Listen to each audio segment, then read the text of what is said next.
out. We got knocked in the mouth. We responded. We got knocked in the mouth again. And we made winning plays down the stretch. And those winning plays came from lots of different people. And I think that's the thing that I'm most proud of, is that we got contributions from everybody that stepped foot on the floor, that everybody that stepped foot on the floor, especially in the fourth quarter, made plays that were critical to us being able to come out with a win.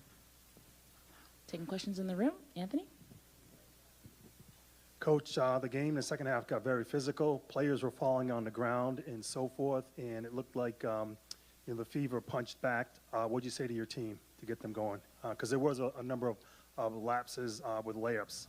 What did you say to your team? I probably can't repeat everything that I said to the team, but basically that we have to be disciplined to our coverages. We can't get lazy. We can't lose our focus. We can't relax. I mean, Indiana's a hell of a team. And they have 5 players on the floor that space the floor really well and can hurt you in a lot of different ways. And we weren't locked in at times. Or once our guy got rid of the ball, we relaxed. And you can't do that. You can't do that anytime, but especially in the playoffs. And so just, again, holding them accountable to the standard that we need to play to be able to advance in the postseason. And we responded. We didn't have long lulls and long periods of time where we had breakdowns defensively, or long periods of time outside of the first quarter where we didn't score offensively. So I was proud of our team to be able to respond. You've obviously seen AT do this many times, where she kind of just takes over Yeah. like this. But was there anything in particular you saw, or a specific moment when you were like, oh yes, this is this kind of night from her? Yeah, I mean, I think initially just how aggressive she was to the rim. There are times throughout the course of the season where I'm talking to AT about she needs to shoot the ball more and not always look for the pass. I thought she was aggressive to the rim. She was locked in on her finishes.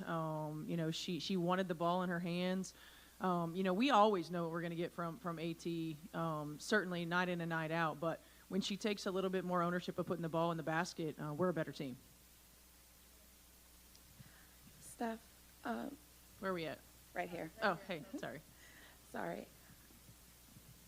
Alyssa was asked earlier about the noise around the team and just maintaining the professionalism. There's been a lot of commentary around this series, and she talked about racial remarks she's received this year and how she's never experienced that in her 11-year career. And I just wanted to know, Dejanay also posted earlier in her Instagram an email, a really offensive email that someone sent to her, coaching this team and what the players have had to experience. I just wonder if you have any thoughts or comments on what they've had to go through, and also on Alyssa's call for the league to potentially step in and do something about it. Yeah, I think it's, sport is a microcosm of life and of society. And I think right now, not right now, but we've seen a lot of racism, sexism, homophobia, transphobia throughout the course of our country. Sport is no exception, and it's unacceptable, to be quite honest. I think the thing that frustrates me the most is that, and is that we, I say we because, I work in television as well, but we in the media have to do a better job of not allowing trolls in social media to become the story. And I feel like we have allowed trolls in social media to frame the narrative of what the story is. And it's unacceptable.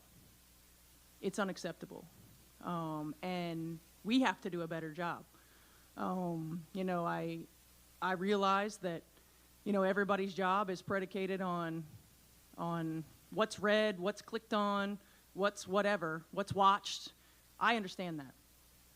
But I also feel like we have a responsibility to be better when it comes to what we're representing, when it comes to, I don't want to say protecting, because these women don't need protected, but when it comes to making sure that the narrative is about what we do. And it's not about who's being attacked, how they're being attacked, and we make that newsworthy. I applaud our team for maintaining their professionalism. Not just our team, it's a lot of teams in our league. it's a lot of athletes, not just in our league, who get attacked like this. And so I applaud the professionalism. We continue to encourage them to silence the noise, control what they can control. I don't go on social media for that reason, and it's protecting my peace. But I also realize that that's a privilege for me. And so I just encourage everybody to take a step back and think about if it's your sons or your daughters or your nieces or your nephews or your children, for goodness sakes. Because if my children were being harassed like this, I'm not sure what I would do. I'm not sure what I would do. So we've got to get back to keeping the main thing. And I'm not talking about criticism, because that comes with the territory. Like that is what it is. Like that's part of it. I get that. But the narrative doesn't need to be controlled by people who are just, on their keyboards spewing hate and negative vitriol everywhere.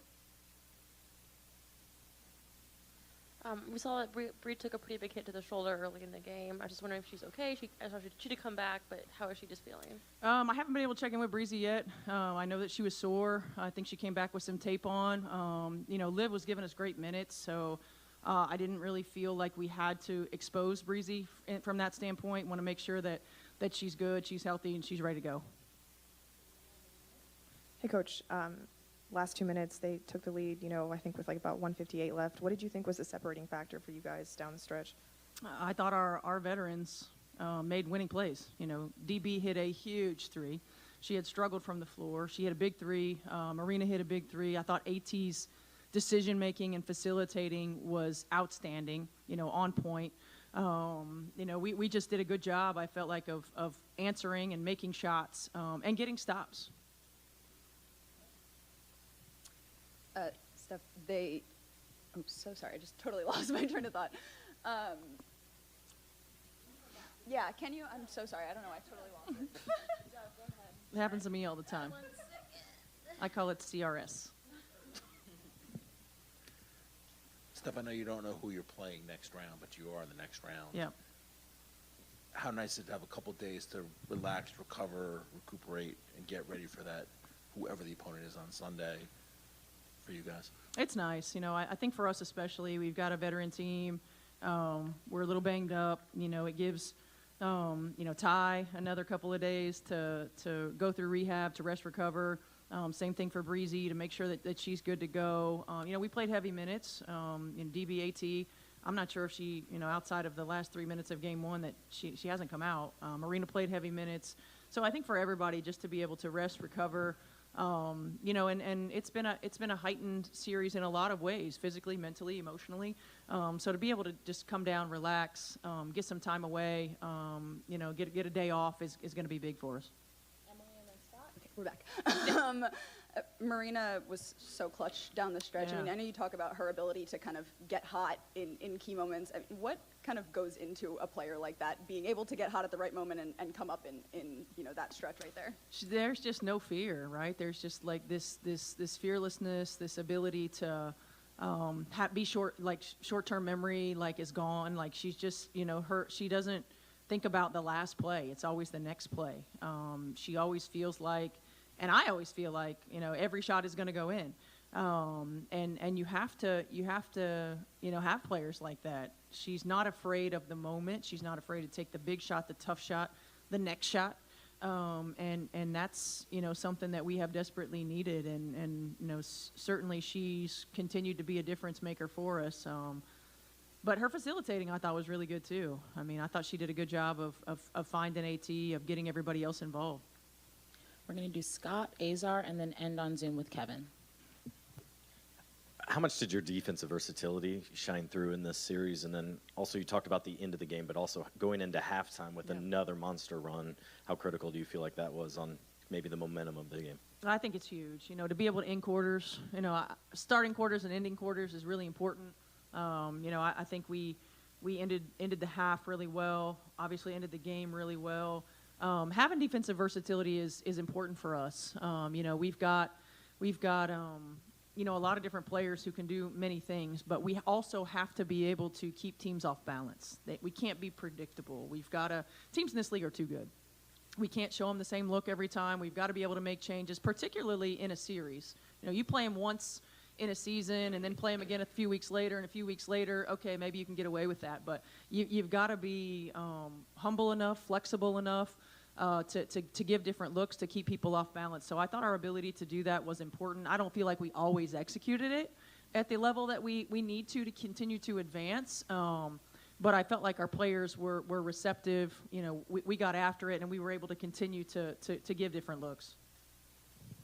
Hey, Coach. You guys really beat Indiana team tonight that I don't think a lot of people wanted to see in the playoffs, other teams in the playoffs.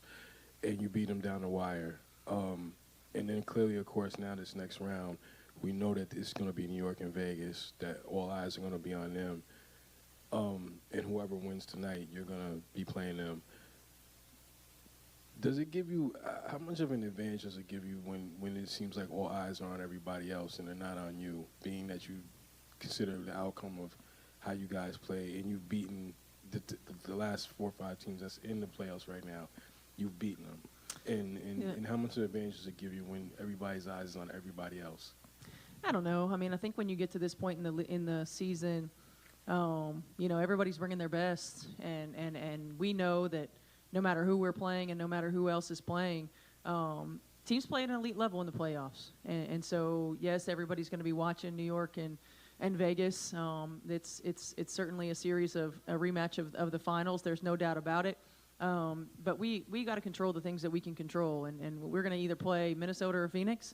We got to be ready to go because both opponents are quality opponents who have positioned themselves to be competing for championship, and so we got to be locked in to taking care of us, to focusing on our next opponent. And Kevin?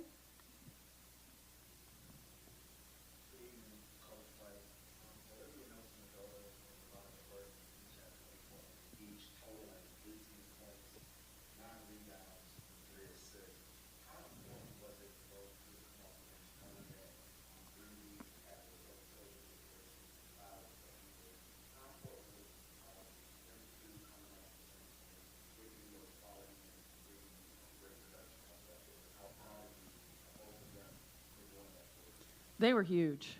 You know, they really were. You know, in a perfect world, you have a 8-man rotation, but those two came off the bench and you know, gave us not just quality minutes and quality plus minus in production, but made winning plays. You know, V comes out and we use V a lot like we use Nay defensively. Like, she's always got to check a tough offensive player. I thought Liv was outstanding. You know, she was efficient, she was effective, her defense was on point. You know, she was attuned to the schemes. You know, her length causes problems. And, you know, in a game where Breezy didn't have it in a way that she usually does, plus the injury, you know, I thought Liv was huge for us. They both really were. And so I'm incredibly proud of them. You know, we're not a team that's built to be carried by 2 or 3 players. We're just not. You know, we're a team that needs everybody that steps on the floor to be productive and to make winning plays. And I think even outside of the stat sheet, because they were both really efficient, they were both really effective, the hustle plays, the extra efforts, you know, V taking the charge on the out-of-bounds play, that was a critical moment. You know, Liv contesting and getting a couple of block shots at critical moments. I mean, all of those things are instrumental in winning the basketball game. So I'm really proud of them. They stepped up big time, and we certainly needed them. Thank you, Coach. Thank you.